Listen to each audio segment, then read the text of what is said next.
Bienvenue sur le podcast de l'agence 3ème Web. Ici, on décrypte le passage de notre monde au Web 3 pour en comprendre les enjeux et leurs impacts sur notre vie et celle de nos entreprises. Nous voulons que vous profitiez de ces changements plutôt que vous les subissiez. On part alors à la rencontre de tous les acteurs majeurs de cet écosystème. Très bon épisode à tous. Frédéric, aujourd'hui, on part sur un tuto sur comment hacker la blockchain. Ok. Avant que tu te présentes rapidement, est-ce que si on n'a pas de limite technique, on peut hacker la blockchain ? Est-ce que on peut rêver de hacker la blockchain ? Ou c'est, sans limite technique, oui, tu peux rêver de hacker la blockchain, et sans limite technique, tu peux rêver aussi de pas mal d'autres choses. Donc c'est ça qu'on va voir avec toi aujourd'hui. Est-ce que tu peux te présenter rapidement pour les personnes qui ne t'auraient pas encore écouté sur ce podcast, même si tu y es apparu au moins 3 fois ? Oui, bien sûr, avec plaisir. Effectivement, c'est toujours un plaisir d'échanger avec toi sur les sujets Web3. Donc, en très rapide synthèse, j'ai une vingtaine d'années de prod digital en tant que directeur de projet, directeur associé d'agence et puis en transformation digitale de grands groupes. Et j'ai lancé depuis 1 an maintenant mon activité de consulting Web3. Est-ce que j'interviens comme advisor, comme consultant pour aider les startups Web3 dans leur stratégie business, la mise en place des actions marketing, voilà, et puis un accompagnement au global. Un pilier majeur de ton activité qui est formateur avec 3ème Web sur nos team building Web3. Tout à fait, avec des formidables journées. Non, mais c'est vraiment super, et du coup ça permet d'échanger. Et c'est effectivement l'autre partie de mon activité. Donc il y a 2 tiers qui sont avec les équipes parce que c'est la meilleure façon d'apprendre le Web3, c'est d'avoir les mains dedans, et puis 1 tiers avec les entreprises pour pouvoir échanger sur leurs problématiques. Comme d'habitude, on va repartir de la base parce que 3ème Web est là pour faire de l'acculturation au Web3. C'est quoi la blockchain ? Très rapidement. Alors la blockchain, c'est un registre qui est partagé entre les différents acteurs donc qui vont l'utiliser sur Internet. Donc un registre, c'est un endroit où est-ce qu'on va écrire ce qui s'y passe, et donc on va pouvoir répertorier tout un ensemble de transactions, et le gros avantage, c'est que c'est décentralisé, donc c'est un registre distribué. C'est une technologie décentralisée, c'est-à-dire qu'elle n'est pas détenue par un seul acteur ou hébergée uniquement sur quelques serveurs, mais elle est distribuée sur des centaines, on va dire, d'ordinateurs, et ce qui permet d'assurer que on ait des données qui peuvent pas être corrompues ou réécrites par un acteur, ce qui permet d'amener de la confiance, et ce qui permet derrière d'avoir on va dire une infrastructure digitale sur lesquelles les gens peuvent développer des projets. Ok. Pour la suite de l'interview, on va prendre un exemple très concret qui est celui de Bitcoin, donc qui est une des blockchains existantes et dont la vocation est de pouvoir faire du transfert de valeur monétaire entre les gens. T'as dit tout à l'heure des centaines d'ordinateurs donc qui gardent cette donnée. Je pense qu'on peut dire des centaines de milliers dans le cas de Bitcoin, j'imagine. Oui, tout à fait. Et donc, il y a des centaines de milliers d'ordinateurs qui s'assurent de manière indépendante que si toi, tu as 5 Bitcoins, que moi j'en ai 3, on puisse pas inventer des transactions entre nous ou se rajouter des Bitcoins qu'on n'avait pas vraiment achetés, etc., etc. On est d'accord ? C'est exactement ça. Donc il y a ces gens qui détiennent ces ordinateurs et qui font ce travail, on les appelle des validateurs, et ils vont recevoir toutes les transactions, et puis il y a un mécanisme qui va permettre de s'assurer que tous ces acteurs sont d'accord sur la version de ces transactions, et donc on passe ensuite au bloc suivant de transactions, et tout ça fait une chaîne, d'où blockchain. Le terme blockchain. Ma question qui m'a été posée par quelqu'un avec qui je discutais l'autre jour, c'est qu'est-ce qui se passerait ? Donc, pour rappel, aujourd'hui, ces validateurs, ils acceptent volontairement de mettre à disposition leur puissance de calcul pour valider finalement ces blocs et faire en sorte que la blockchain tourne et qu'elle soit valable. Et ils sont rétribués avec des jetons de la blockchain donc ici des bitcoins, donc continue avec cet exemple concret, pour le service fourni, donc mise à disposition de la machine, électricité, etc., et puis une marge pour pouvoir se nourrir à la fin du mois. Si aujourd'hui, ces centaines de milliers de personnes disaient « Ah bah en fait, j'ai plus envie que Bitcoin reste Bitcoin et que finalement il n'y a plus que 100 mecs qui font le boulot. Il se passe quoi? Alors, ce qui va se passer, c'est conçu de telle manière que si jamais il y a plein d'acteurs qui vont quitter, ça va laisser de la place pour que d'autres personnes soient intéressées pour venir prendre ces récompenses. Donc en fait, c'est un système qui va s'auto-équilibrer entre le nombre de mineurs et les récompenses disponibles. Donc, plus on a qui vont partir, plus finalement il y en aura pour ceux qui sont là, et donc des gens seront intéressés pour venir rejoindre. Donc ça, c'est on va dire que l'équilibre économique qui permet de s'assurer que ça s'auto-entretient. Donc s'il y avait que nous deux, ce serait jackpot quoi. Tous les mois, si on était que tous les deux à valider, on serait à la retraite assez rapidement. Et après, là, ce que tu touches, c'est un autre point, c'est-à-dire que pour que ça puisse fonctionner, et c'est le cas, hein, pas simplement là pour la blockchain, mais pour un peu tout l'ensemble des institutions, on va dire, c'est que il faut que les gens ils fassent confiance pour pouvoir faire ces transactions et du coup envoyer de la valeur. Donc, faire confiance, ça veut dire que si jamais on n'est que tous les deux, peut-être qu'on va pas trouver beaucoup de monde pour se dire ok, je peux avoir suffisamment confiance dans cette blockchain. Donc en fait, le vrai risque, c'est pas tant qu'il y ait plus de mineurs à un moment de validateurs, mais c'est qu'il y a une crise de confiance et que les gens l'utilisent plus, et ce qui fait que finalement la récompense, elle, n'a plus de valeur, et donc les mineurs validateurs partiraient à ce moment-là. Ok. Et je pousse quand même mon idée de départ un petit peu plus loin.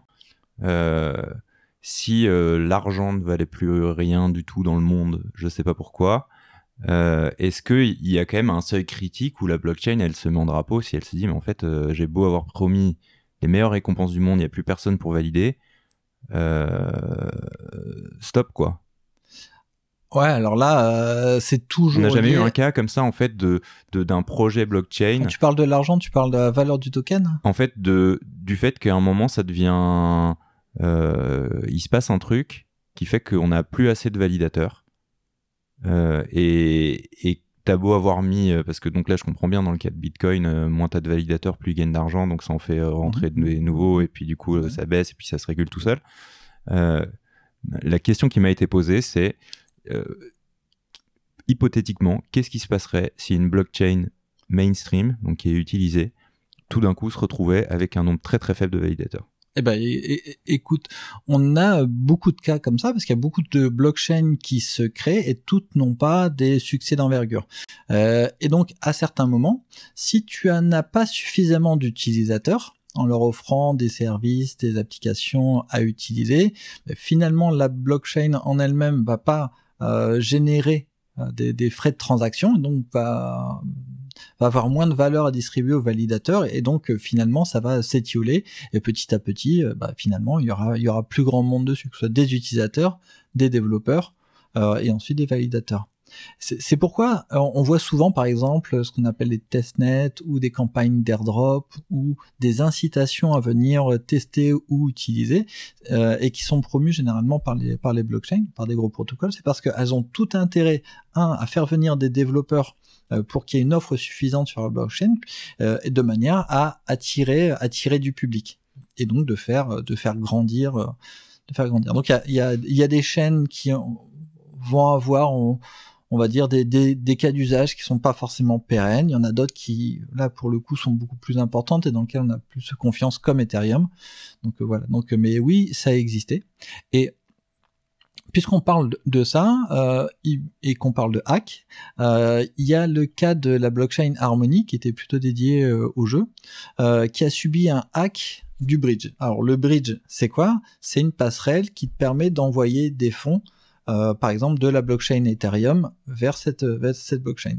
Et étant donné que ce bridge a été hacké, alors non seulement des utilisateurs ont été lésés, mais finalement les flux de transactions étaient stoppés. Donc ça c'est devenu un peu un vase clos, ce qui a fait que du coup l'ensemble des applications et l'ensemble des tokens ont chuté en valeur.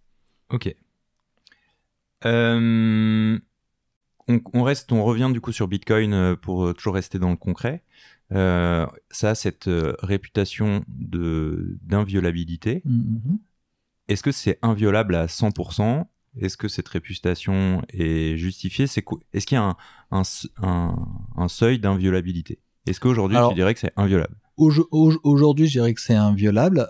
Et d'ailleurs, je me contredirais même par rapport à ce qu'on disait au début, c'est-à-dire sans limite technique. C'est-à-dire qu'aujourd'hui, il faudrait une telle quantité d'énergie pour arriver à changer une transaction. Et donc de se dire, je mobilise plus de la majorité des ordinateurs pour que ma mauvaise transaction soit considérée comme la plus connue et la plus acceptée par tout le monde. Il faudrait une telle quantité d'énergie que faudrait mobiliser plus qu'on est capable d'en produire aujourd'hui sur la Terre. Donc en fait, techniquement, par rapport à ça, aujourd'hui, à l'heure actuelle, on n'aurait pas suffisamment d'électricité pour faire ça.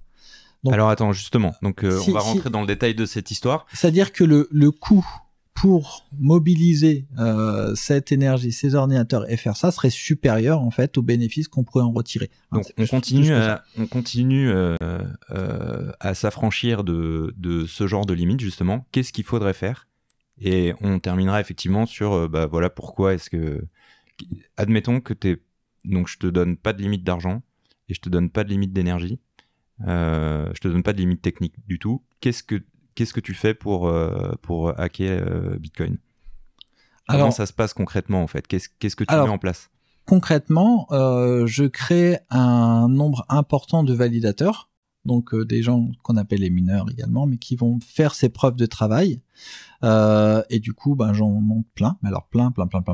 Mais genre du coup plus de la moitié de ceux qui sont déjà là, c'est ça? Au final, cet ensemble de validateurs représente plus de 51% de la puissance de calcul. De manière à ce que quand il y a des validations de transactions, je puisse, moi, avoir 51% de la vérité sur cette transaction. Parce que c'est un mécanisme donc de consensus. Quand une transaction est établie, l'ensemble des autres acteurs la vérifient. Et puis c'est celle qui est le plus majoritairement vérifiée qui est acceptée par le réseau. Donc ça veut dire que concrètement là, tu l'as l'ordre de grandeur du nombre de validateurs de Bitcoin? Je l'ai pas en tête, on pourra le retrouver. Mais c'est quoi? C'est centaines de milliers, 500 000, alors après, 1 million? Oui, c'est en puissance de calcul, en hash rate. C'est-à-dire qu'un ordinateur, à l'intérieur, tu peux avoir une petite carte graphique, une grosse carte graphique. Okay. Bon, finalement, je vais pas forcément utiliser un ordinateur, je vais aller utiliser un boîtier dans lequel je vais mettre que des cartes graphiques parce que c'est ce qui est important. Je vais pas utiliser, par exemple, de disque dur. Ça, dans ce cas-là, ça a plein d'importance. Donc, en fait, je vais construire ce qu'on appelle des rigs de minage, c'est-à-dire des unités qui sont vraiment spécialisées dans cette. Et donc, c'est pas en nombre de cartes graphiques, mais c'est en puissance cumulée de l'ensemble.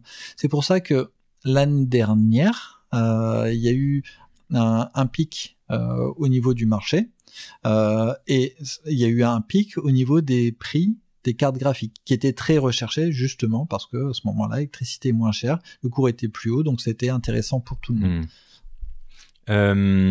Donc ça c'était la première question, c'est donc techniquement qu'est-ce qu'il te faut? Il te faut en puissance de calcul 51% de la puissance de calcul existante, et même si là on n'a pas le chiffre sous le coude, il suffit pas juste d'aller acheter 10 cartes graphiques sur Amazon ou même 100, mais plus voilà. Ensuite il faudrait pouvoir payer l'énergie pour faire tourner tout ça.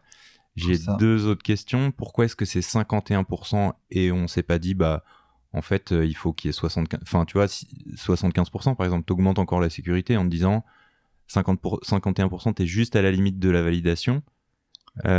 Pourquoi est-ce qu'on se dit pas, si le système fonctionne correctement, il va y avoir au moins 75% de réponses communes, tu vois? Alors, j'ai honnêtement pas la réponse, on va dire, technique à ça. Ça a été établi dans le white paper de Nakashi Nakamoto, c'est ça? Satoshi Nakamoto, pardon à lui. On sait pas qui c'est. Et donc, je pense que c'est optimisé de façon à ce que donc il y a la théorie des jeux, hein, qui est un domaine dans lequel on étudie, on va dire, les comportements des acteurs face à des enjeux et comment est-ce qu'ils vont, quelle va être leur stratégie. Et donc c'est, à mon avis, optimisé pour que ça requiert le moins de consommation électrique, tout en assurant le résultat. Donc voilà. Mais après, là, on rentre vraiment, on va dire, dans l'algorithme et la façon. Et donc là, c'est un domaine vraiment. Alors justement, quand même, tu veux esquiver ce sujet, mais on va quand même en parler. Bien tenté.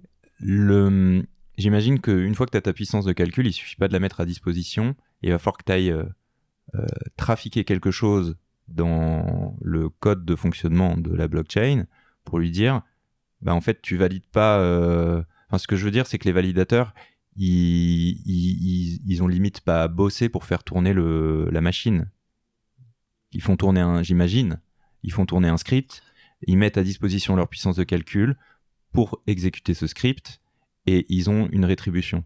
Si tu voulais hacker, il te faut non seulement ce qu'on a dit sur la puissance de calcul électricité, mais j'imagine qu'il faut qu'en plus tu prennes la main pour modifier une transaction existante. C'est-à-dire que on va quand même partir de un individu A veut envoyer des bitcoins à un individu B, ou tout simplement toi tu veux changer la valeur du portefeuille d'un individu qui serait toi par exemple, et en fait pour faire ça il va quand même falloir que tu casses le code nominal, on va dire, et que tu lui dises tiens je te glisse une erreur et maintenant fais en sorte que ce soit la norme. À voir. Là effectivement, pour entrer dans ce détail-là, il faudrait pousser un petit peu. La vision que j'en ai, c'est que t'as pas besoin de casser ça. En fait, simplement toi, au moment où tu vas écrire tu vas écrire dans le bloc cette transaction, mais avec des montants différents. Une transaction que toi t'auras. Donc c'est pas casser une autre, c'est-à-dire que simplement tu viens toi en faire une autre version, mais comme tu en auras plus de cette version, ça prendra le pas sur la version initiale. Ok, donc si on survulgarise la chose, tu vas récupérer la blockchain existante, tu veux augmenter la valeur du portefeuille d'un individu, tu vas écrire la nouvelle valeur, tu vas l'envoyer sur tous tes ordinateurs qui vont dire maintenant c'est ça, comme tu as plus que 51%, ça devient la nouvelle vérité. Exactement. Okay. Tu vas crier plus fort que les autres. Okay. Et tout l'enjeu de la blockchain, c'est de s'assurer que tout le monde parle avec une voix égale. Ok. Il y a un autre truc que je voudrais qu'on hack aujourd'hui. Je te rassure, je suis toujours quelqu'un d'honnête et de recommandable. Ça me rassure, sinon je ne partagerai pas mes informations avec toi. Mais cela dit, il y a peut-être des gens qui vont nous écouter à qui ça va donner des idées, mais l'idée, on s'en rend compte là, déjà avec cette première étape. Tu sais quoi ? Être sacrément motivé, quoi. J'ai bien évidemment préparé un petit peu cet entretien parce que voilà, je te connais. J'ai posé la question ce matin à ChatGPT. Comment est-ce qu'on hackait la blockchain ? Parce que je me disais, tiens, Alexis a dû poser la question. Ce qui m'a répondu, c'est que non, on n'a pas le droit. Donc moi, ce que je lui ai dit, c'est que pour pouvoir se protéger des failles, il fallait pouvoir les connaître, les identifier. Et ce à quoi il a bien voulu me donner quelques éléments. Que tu peux nous partager là ? Oui, tout à fait. Tout à fait. On t'écoute. Alors, t'as différents niveaux sur lesquels sur lesquels tu peux hacker.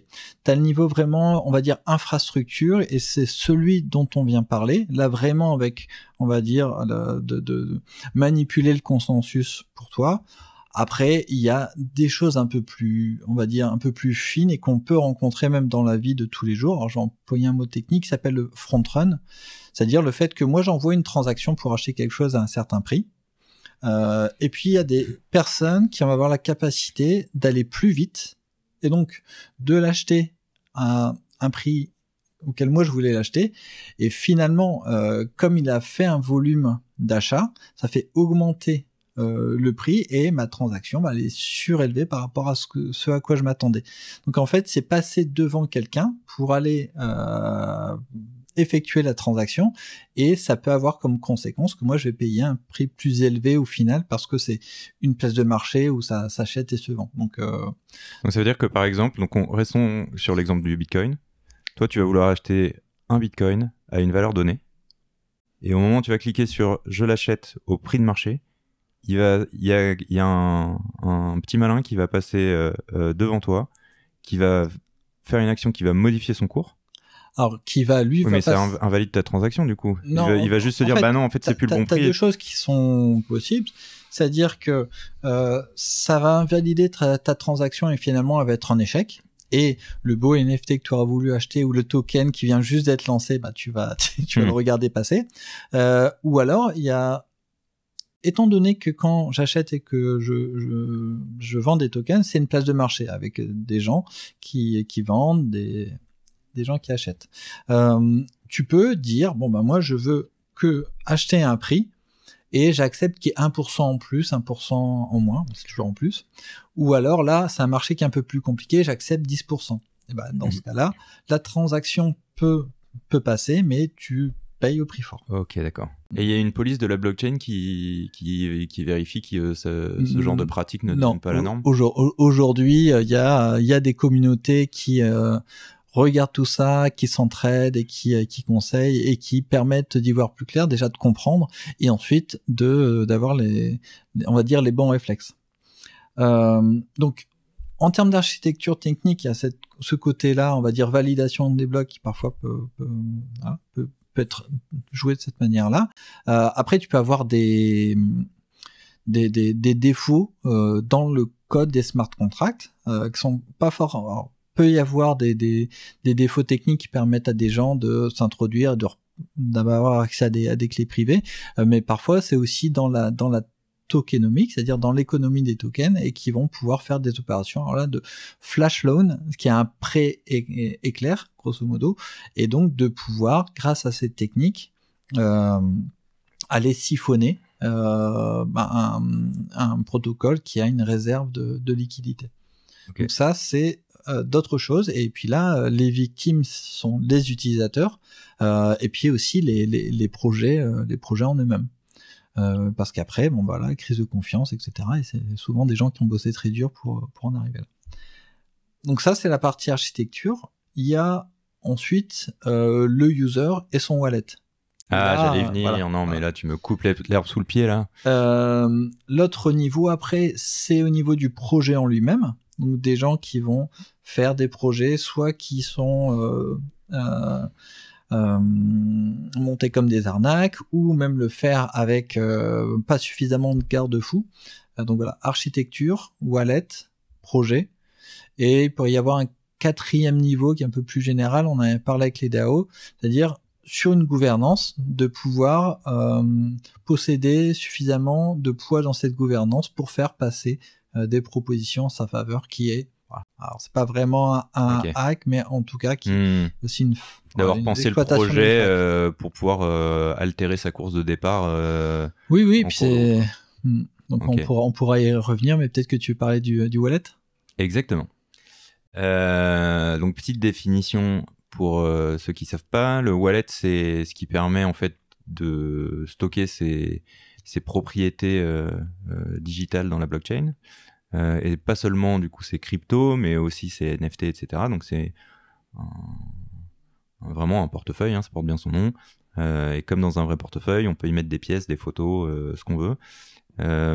Et la particularité de ce wallet, c'est que il a pas vraiment d'identifiant, de mot de passe, etc. Mais on y accède par ce qu'on appelle une seed, qui est donc une phrase de 12 ou 24 mots qui nous est donnée à la création. Si on la perd, on perd tout. Donc si vous avez créé un wallet, mis 100 000 euros de Bitcoin dedans et que vous perdez cette seed à jamais, vous avez perdu vos fonds à jamais. Il n'y a pas de où est mon mot de passe. La préco qui est faite en général, c'est écrivez cette phrase de 12 mots sur des bouts de papier. Ça fait toujours marrer les gens, ils se disent attendez, je croyais que le Web3 c'était le futur et là vous me dites que je vais écrire des mots de passe sur des bouts de papier, et de les planquer sous des lattes de parquet et puis d'en filer un dans la maison des parents. Et donc la méthode la plus simple pour hacker ça, c'est soit de menacer la personne qui la possède pour qu'elle le crache, soit de trouver l'endroit où elle a planqué cette seed, soit de j'en sais rien, hacker sa boîte mail parce qu'elle a pas fait gaffe et qu'elle a écrit seed de mon wallet MetaMask, ça, ne pas oublier, ne pas éliminer le mail. Maintenant, ma question, c'est est-ce qu'on peut aller plus loin que ces techniques de base que je viens de te donner? Oui, on peut aller plus loin.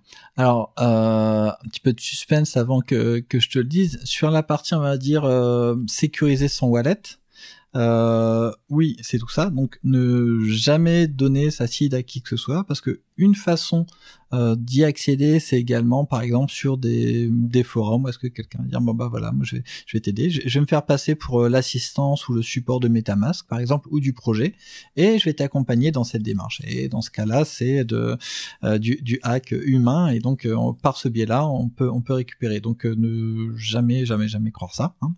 Et effectivement, la mettre sur un morceau de papier, ça évite de l'avoir sur un ordinateur. Un ordinateur, ça peut toujours être visé par une attaque au travers des malwares, de petits logiciels espions, et qui vont permettre d'aller rechercher. Si vous avez un fichier avec ma clé privée, bon bah voilà, il va aller directement trouver. Puis après, il y a des techniques qui vont permettre d'identifier telle ou telle séquence et qui ressemble à une clé privée.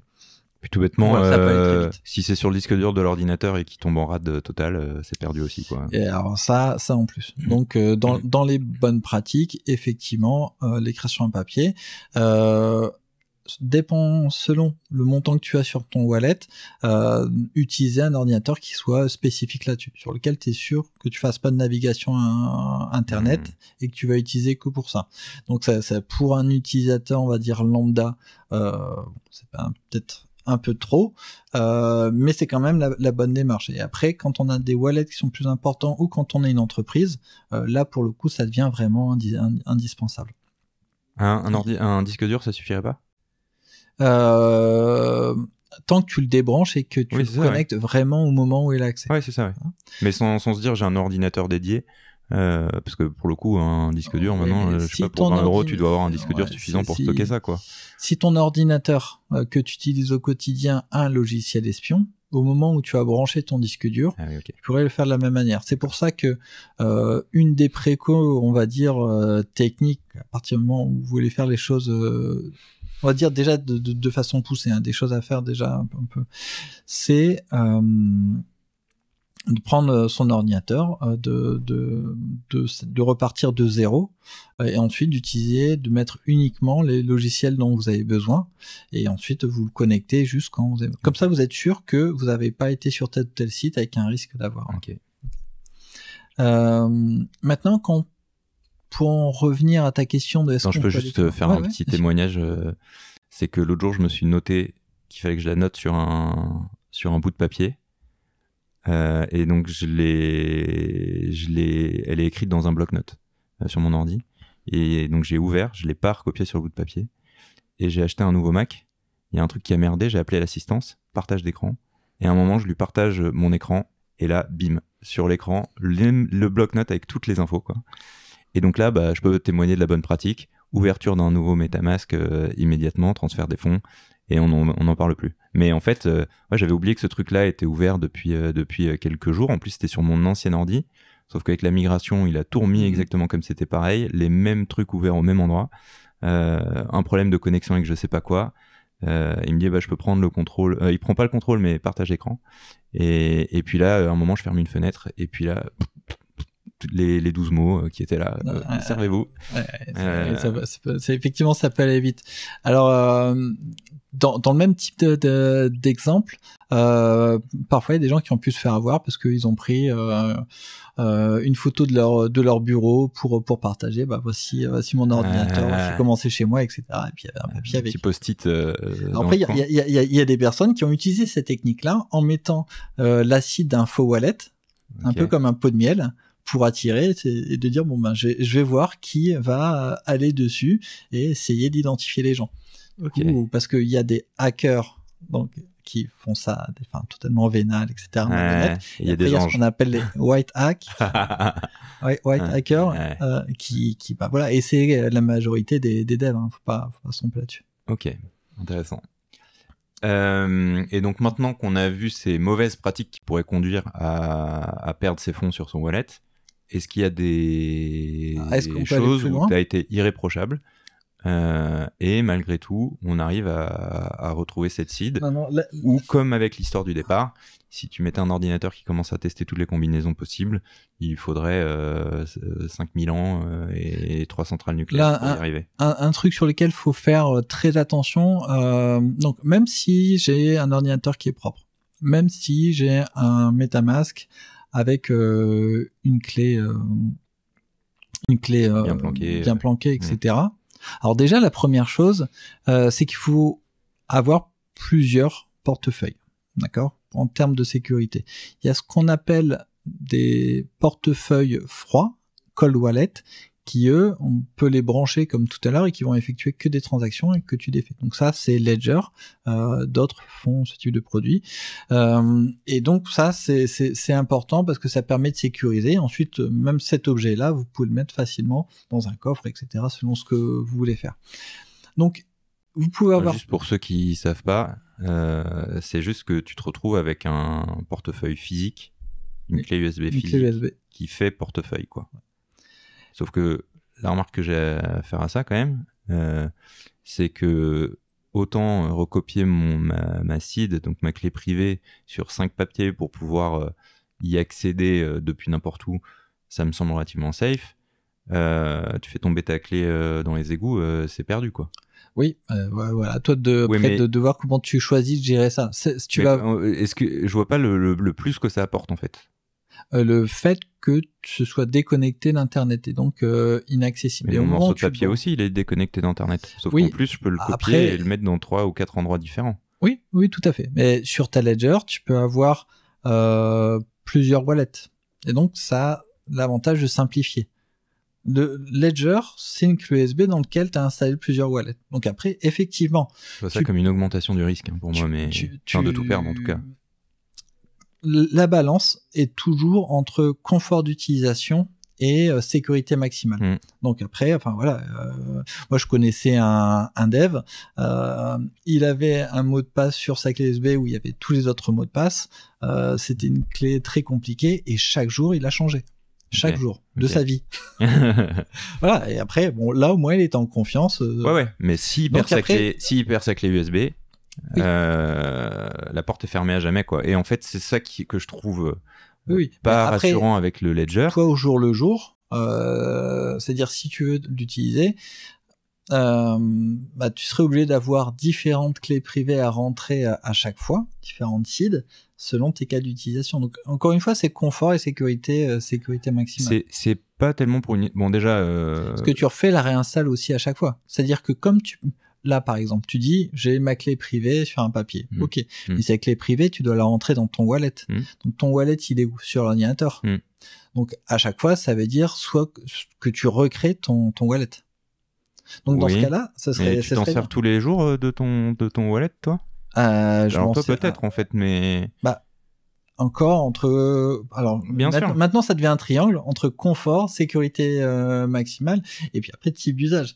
Effectivement, si tu t'en sers, si tu fais une opération 3 fois dans l'année, ça peut valoir le coup de faire ça. Okay. Après, tu peux en avoir une utilisation quotidienne et demain, en fait, c'est quand même quelque chose qui est destiné à se répandre. Hein, donc, c'est aussi des choses qu'on pourrait avoir besoin, même pour rentrer ici à Station F, pour aller acheter à la machine à café, etc. etc. Il faut voir les wallets quand même comme quelque chose qui va plus loin que juste stocker du Bitcoin. Oui. C'est que si on fait vraiment un parallèle avec le portefeuille qu'on a dans nos poches en cuir, c'est les cartes d'accès, carte d'identité, tout. Quoi. Et là, on en arrive à un autre point. Donc, ce qu'on appelle les hot wallets, des wallets qui sont toujours connectés à Internet, les cols, ceux qui peuvent être séparés physiquement.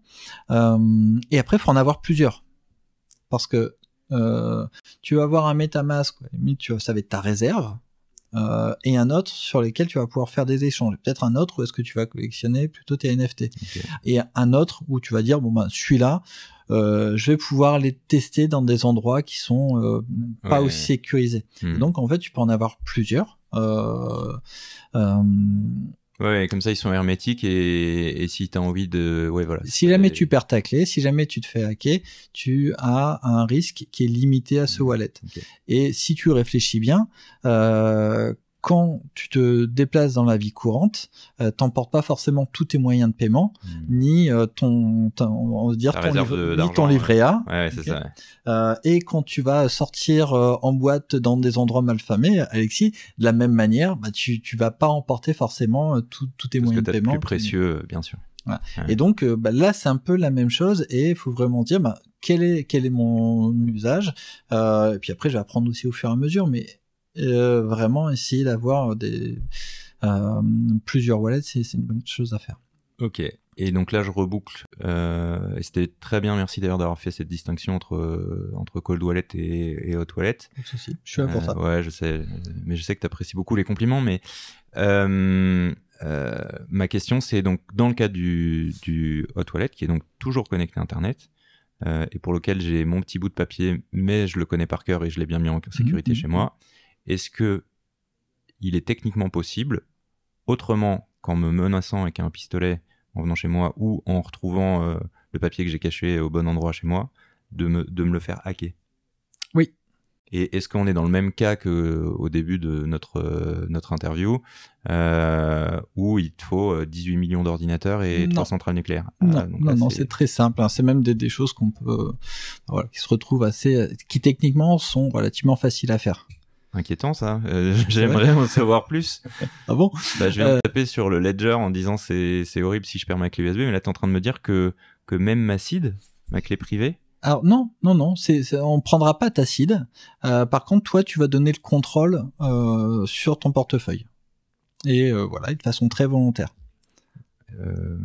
Un homme averti en valant 2, je suis très curieux de savoir comment. Je vais reprendre quelques exemples. En fait, depuis la fin d'année dernière, c'est décembre, hélas, il y a beaucoup de cas qui se répètent avec des personnalités qui sont connues dans le monde du Web3, hein, donc qui sont pas des gens qui découvrent. Hein, donc ça peut arriver même. Il y a, je reprends les noms, un gars qui a créé la collection Moonbirds, qui s'appelle Kevin Rose. Lui, il s'est fait hacker son portefeuille et s'est fait voler l'équivalent d'$1 million de NFT. Il y a un autre collectionneur, Cryptonovo, début janvier, et lui, c'est 492 ETH, qui font à peu près $800,000 à ce moment-là. Le CTO d'Artefact, qui est une boîte que Nike a racheté et qui fait du wearable NFT, il s'est fait hacker pour $140,000 en ayant 19 de ses NFT pris. Donc des petits lapins du jour en plus, c'est ça qui est étonnant. Ouais. NFT God, qui est un collectionneur très très très connu, de la même manière s'est fait hacker.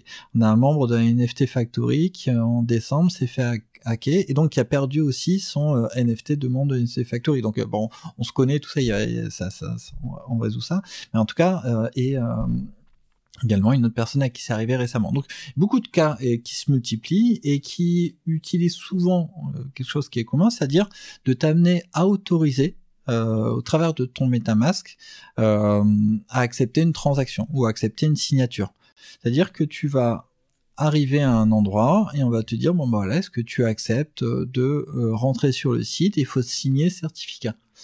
Et donc tu vas accepter par ce biais-là que quelqu'un puisse interagir et faire des transactions avec ton wallet. Donc en gros, t'acceptes les cookies, mais en fait dans les petites lignes, il y a marqué est-ce que t'es OK pour acheter pour le clic sur le bouton $800,000 ouais, enfin, et là c'est même pas marqué. C'est-à-dire que tu vas accepter et que derrière on va pouvoir faire ça. Donc ça c'est une grosse tendance. Et l'autre c'est également c'est Google AdWords. Ok, continue, c'est intéressant. Mais on va revenir sur les deux, mais... Oui, bien sûr. Ouais. Kevin Rose, là, le gars de la collection Moonbirds, comment ça lui est arrivé? Il voulait faire du montage, donc tu connais OBS pour faire du streaming. Du streaming, oui. Voilà. Et il a pas fait gaffe, Arrête de penser que tout le monde sait ce que ça veut dire du streaming. Donc OBS, c'est un logiciel qui permet de créer un live, par exemple, comme sur YouTube ou sur Twitch. On passe par ce genre de logiciel pour envoyer du son et de l'image synchronisée sur. On fait de la vulgarisation ici, Frédéric. Tu fais bien. Donc OBS, c'est un logiciel qu'on télécharge et qui fait un peu l'interface entre YouTube et le live que vous voulez envoyer.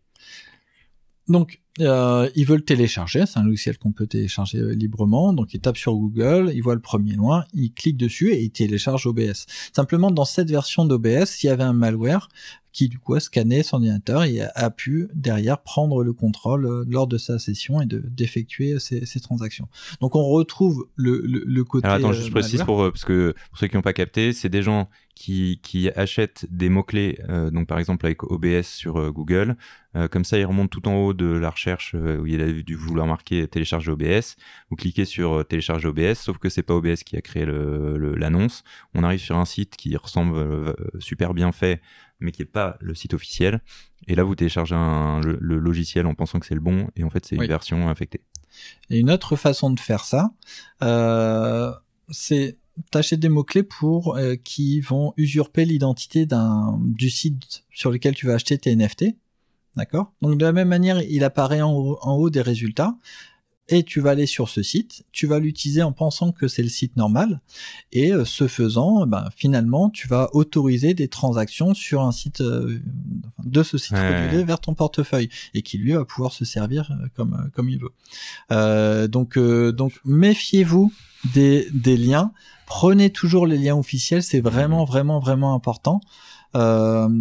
Ils sont disponibles soit sur les Twitter, soit sur les Discord.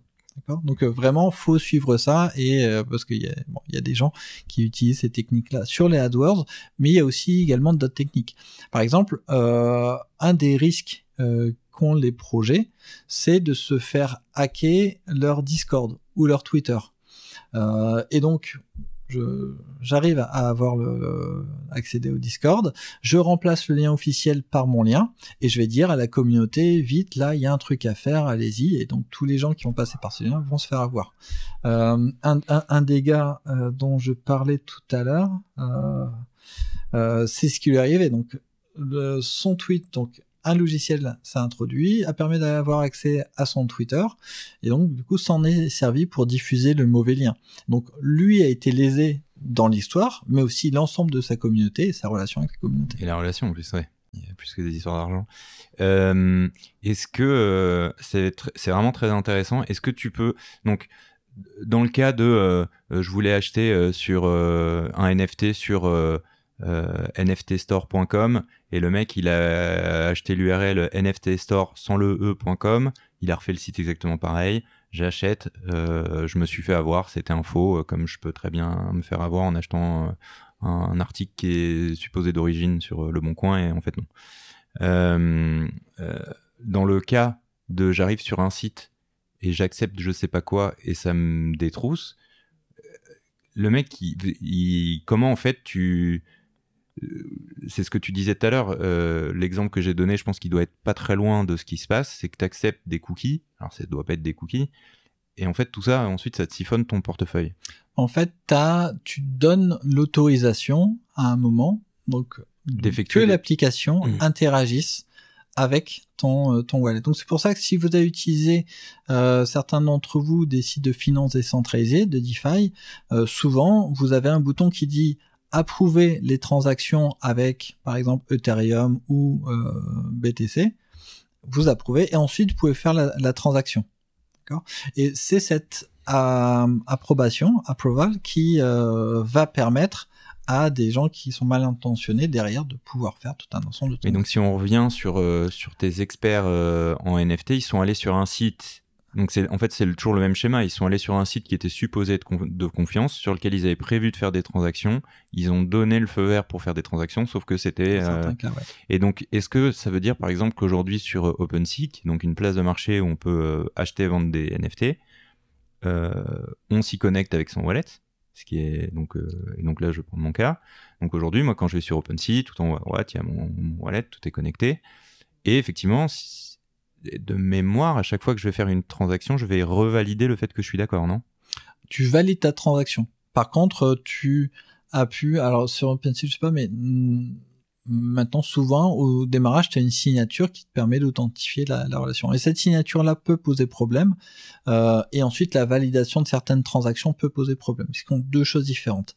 Quoi qu'il en soit, faut bien regarder, et de toute façon, quand on débute, faut vraiment faire attention à pas aller sur des choses qui sont pas recommandées, qui sont pignon sur rue, ce genre de choses, parce que sinon on s'expose à ces risques-là. Ou alors ayez un deuxième wallet et partez à l'aventure. Ouais, mais avec 10 balles dessus, quoi. Enfin, et l'autre, par exemple, une autre technique qui est liée à 10 ça. 10 balles, c'est pas 10 bitcoins, hein, c'est 10 euros. C'est 10 euros. Voire 10 francs. Ouais, voire 10 francs, ouais. T'as ton wallet et tu vois apparaître d'un coup 50 000 tokens d'une sorte. Mais tu les connaissais pas. D'accord? Parce que comme j'ai accès à ton adresse publique, bon, bah, je peux t'envoyer ce que je veux, ouais. Moi, je t'envoie ce que tu veux. Donc alors, on a peut-être un petit coup de vulgarisation, mais je suis là pour ça. Prends un verre d'eau, même si tu n'en as pas. Donc le wallet, c'est effectivement ce qui permet de stocker ses actifs. Et il y a une clé privée, on l'a vu tout à l'heure, qui est la clé pour y accéder, celle qu'il faut planquer sous son canapé. Et une clé publique, qui est une sorte d'IBAN, à partir de laquelle n'importe qui peut envoyer des choses dessus. Et comme on est toujours OK pour recevoir des cadeaux, si j'ai la clé publique de Frédéric, bah, je peux lui envoyer un NFT, envoyer de l'argent, envoyer ce que je veux. Donc cette clé est publique et personne n'a besoin d'autorisation pour envoyer des choses dessus, parce qu'on peut envoyer que des bonnes choses finalement. C'est gentil de faire des cadeaux. Alors à part, moi je viens de t'envoyer ces 50 000 jetons. Et je t'en remercie. Voilà. Et puis je vais faire un peu de publication sur Twitter. Dire, bah, tiens, il y a ce nouveau jeton et tu peux aller le vendre. Donc tu dis tiens, je vais aller le vendre. Et au moment où tu vas vouloir vendre ce jeton sur leur site, bah, du coup, tu vas faire la transaction. Parce que toi, tu dis, bon, je vends simplement. Et du coup, en faisant cette transaction, bah, la personne va pouvoir interagir avec ton wallet et te le vider. Et pas donc, que 50 000. Il aura bah, et puis ces 50 000, en fait, ça vaut rien. Oui, bien sûr. Ouais. Et donc, bah, il l'utilise comme un appât et pour t'amener à faire cette interaction. Dans quel monde vit-on, Frédéric, quand même? Dans quel monde vit-on, tout à fait. Un autre chose,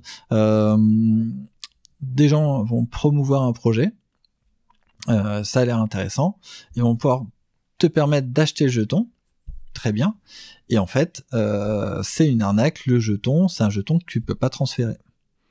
Et donc, bah, finalement, il a pas de valeur. Donc, suite à l'ouverture, c'est parfois même dans les minutes qui suivent sur certains types d'arnaques, la valeur dégringole puisque voilà, c'était juste une arnaque.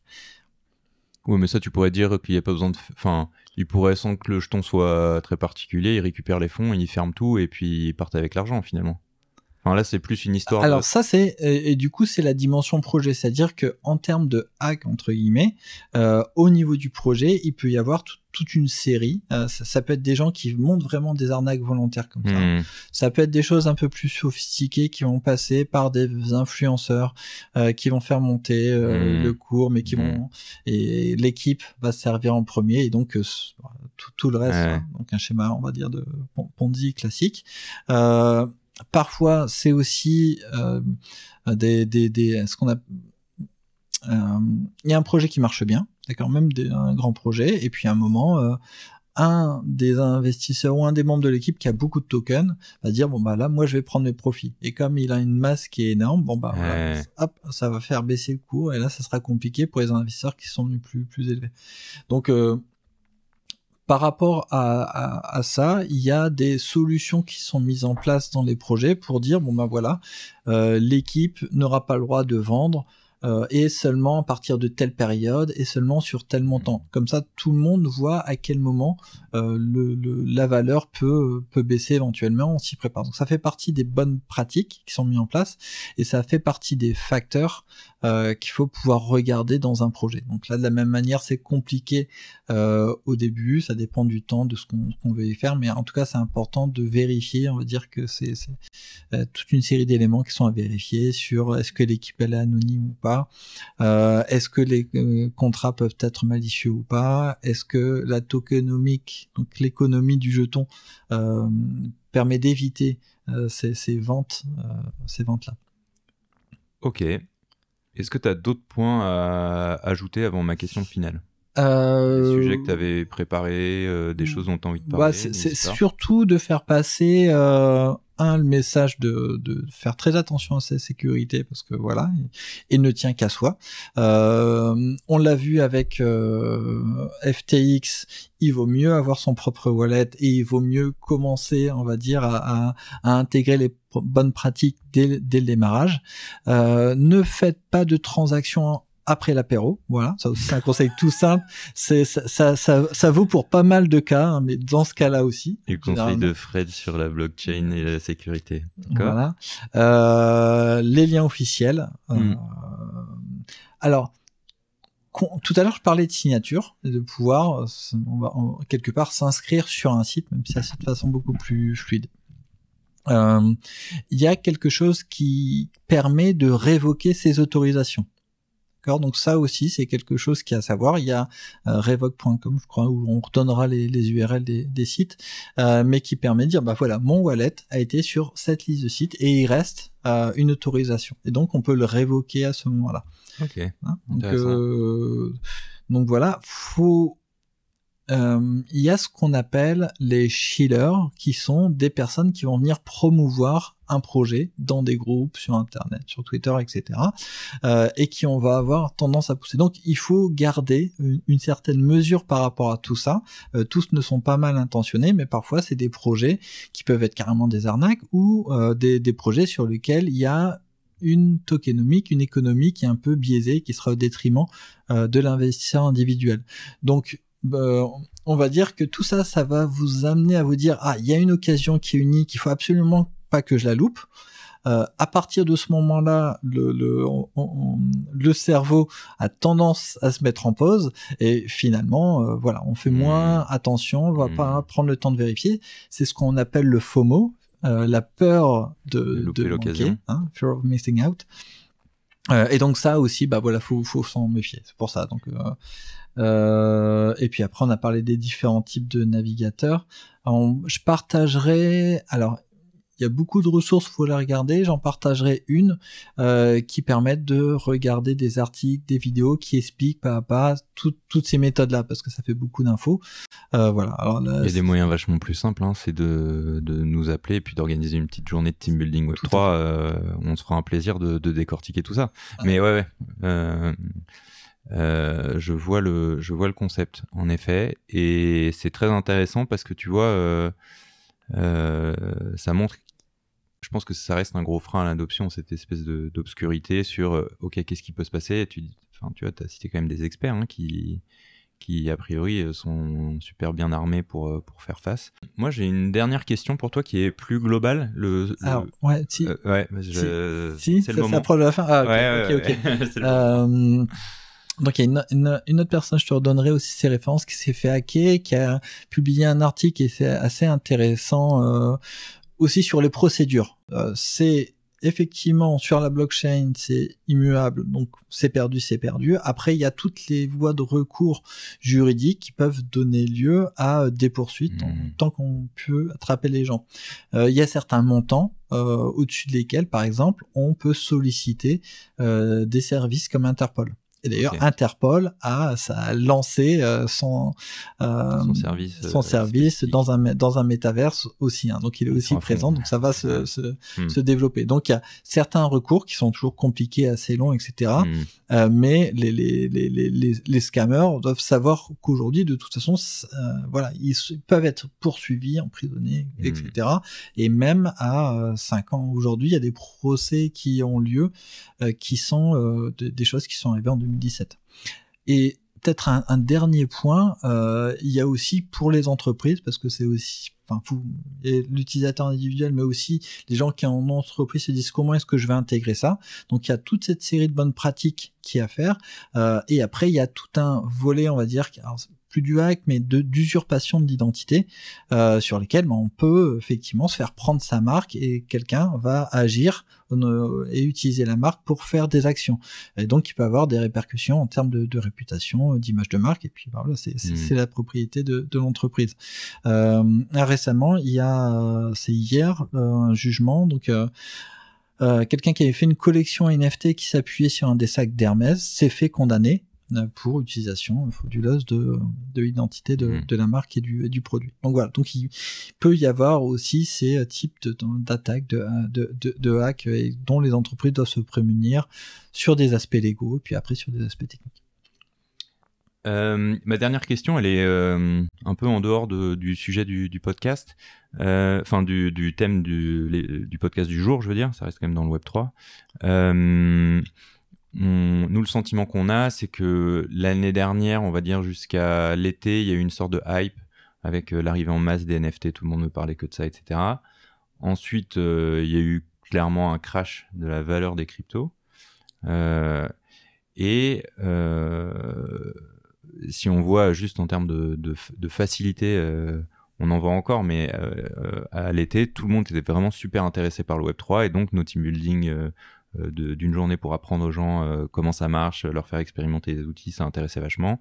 Là maintenant, il y a plus, on va dire plus que ceux qui se disent ah mais en fait il y a vraiment une utilité derrière, c'est pas juste de l'investissement, qui montrent un intérêt disons plus fort.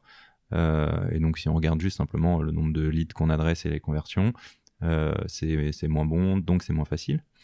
Ma question c'est quel est ton sentiment sur l'existence du Web3, j'allais dire au sein du grand public, c'est pas le bon mot, c'est la perception vis-à-vis des entreprises.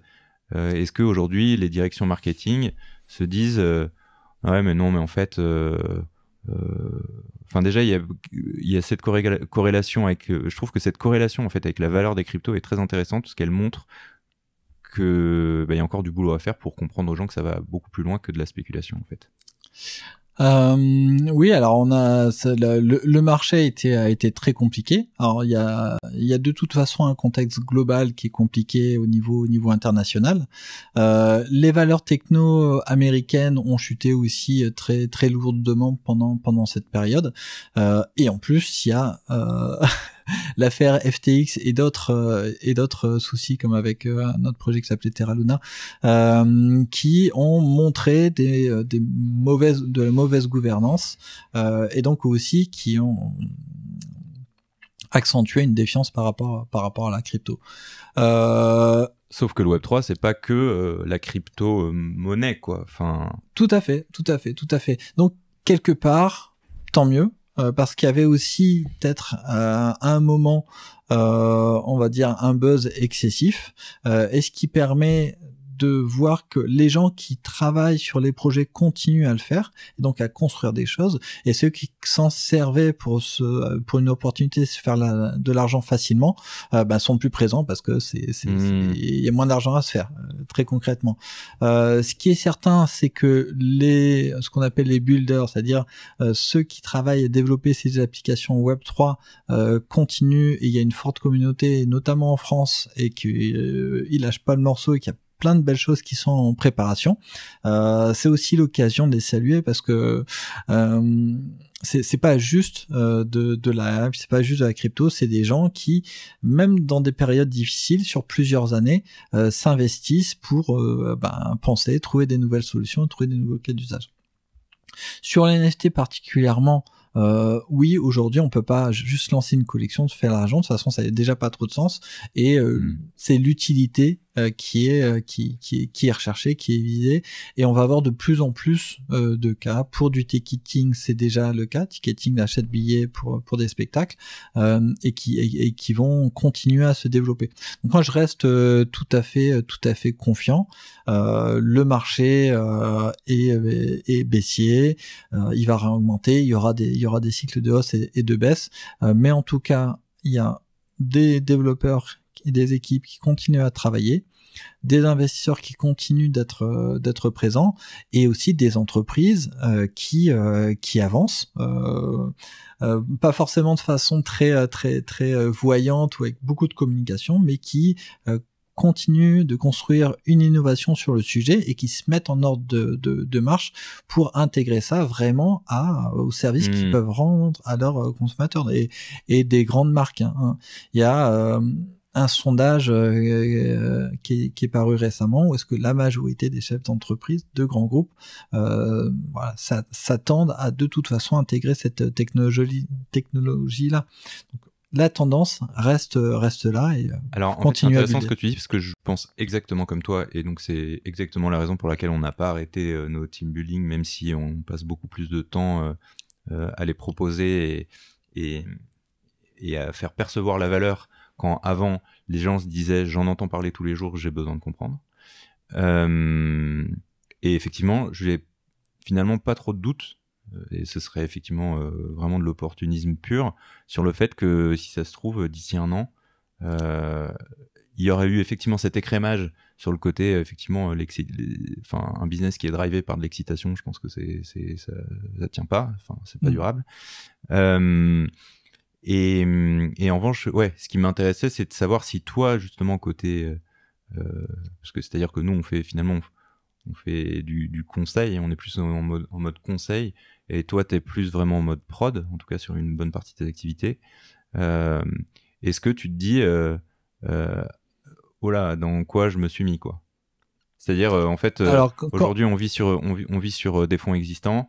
Dans 6 mois finalement si jamais c'est pas reparti, on a un gros problème quoi. Quand on entreprend, je pense qu'on est toujours à se poser cette question-là, et surtout dans les temps qui sont les plus difficiles. Donc oui, cette question-là, elle est, on va dire, quelque part inévitable. Mais ce que je vois me donne confiance, que ce soit dans l'écosystème de start-up et d'entreprises, de grands groupes en France, comme à l'étranger, aux États-Unis, que ce soit par rapport à l'intérêt institutionnel qui commence à se développer avec un nombre de rapports plus important et une démarche qui commence à intégrer, à se dire voilà, cet objet, que ce soit la finance décentralisée, que ce soit la NFT pour les industries culturelles et créatives, il faut franchir un pas et l'intégrer. Donc ça, la direction est la bonne. J'en suis convaincu. Frédéric, merci beaucoup pour ton temps. Alexis, merci à toi pour tes questions. Et puis toujours le bienvenu sur le podcast. Salut. Merci, à la prochaine. Ciao.